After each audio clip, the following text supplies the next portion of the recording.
गोविंद शिल्प घेऊन येत आहे एकूण 80 ट्विन बंगलोचा भव्य दिव्य पंढरपुरातील एकमेव प्रकल्प। आमच्या प्रकल्पाची वैशिष्ट्ये मनाला शांती देणारं महादेवाचं मंदिर, मुख्य रस्ता सुमारे 30 फुटांचा, अंतर्गत रस्ता सुमारे 20 फुटांचा, ग्रामपंचायत योजनेचा प्रत्येक बंगलोजला स्वतंत्र नळ, सांडपाण्याची सुरक्षित विल्हेवाट, सर्व टाइल्स ग्लॉसी आणि नामांकित कंपनीच्या, सर्व स्टेअर, खिडक्या, चौकटी सुपर ब्लॅक ग्रेनाइट, दोन्ही अटॅच बाथरूम पूर्णपणे टाइल्स, पंतप्रधान हर घर नळ योजना पूर्णत्वाकडे, bathroom, basin, kitchen, CP fittings हे जगवार कंपनीचे, स्टील वर्क पूर्णपणे जिंदाल कंपनीचे, 1000 लिटर पाण्याची टाकी, 150 लिटर सोलर वॉटर हीटर सोबत वॉटर प्युरिफायर, प्रत्येक बंगलोजला स्वतंत्र पार्किंग, दर्शनीय भाग पूर्णपणे डॅटो टाइल्स, टाटा प्रवेश कंपनीचे आकर्षक भक्कम दरवाजा, फुटी उंचीचे सुरक्षित कंपाऊंड। मग विचार काय करताय? गोविंद शिल्प, पत्ता गट नंबर 95, हॉटेल अंगण शेजारी, टाकळी रोड, पंढरपूर।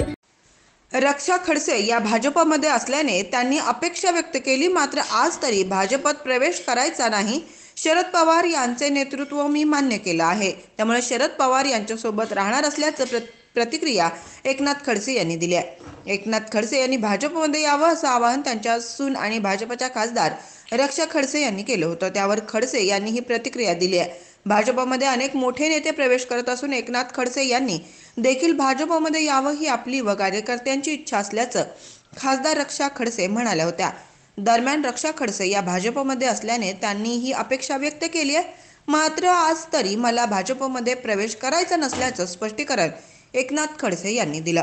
तर ईडी सीबीआय यातून सुटका मिळण्यासाठी एकनाथ खडसे भाजपमध्ये जाणार असल्याची चर्चा आहे, मात्र भाजपमध्ये गेल्यानंतर ईडी सीबीआय यातून सुटका मिळाली असती तर यापूर्वीच भाजपमध्येच गेलो असतो, त्यासाठी संघर्ष केला नसता।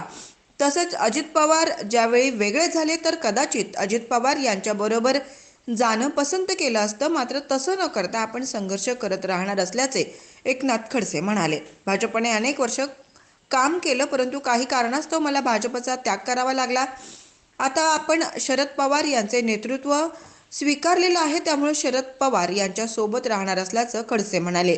जळगाव जिल्ह्यात रावेर लोकसभा मतदारसंघासाठी आपले नाव चर्चेत आहे, त्याला शरद पवार आणि जयंत पाटील यांची मान्यताही आहे, मात्र आपल्या आजारपणाचा विचार करता डॉक्टरांच्या सल्ल्याने आपण पुढील निर्णय घेणार असल्याचं खडसे म्हणाले। ताज्या घडामोडी पाहण्यासाठी आमच्या YouTube चॅनलवरील PVR न्यूजला सबस्क्राइब करा आणि शेजारील बेल आयकॉनवर क्लिक करा।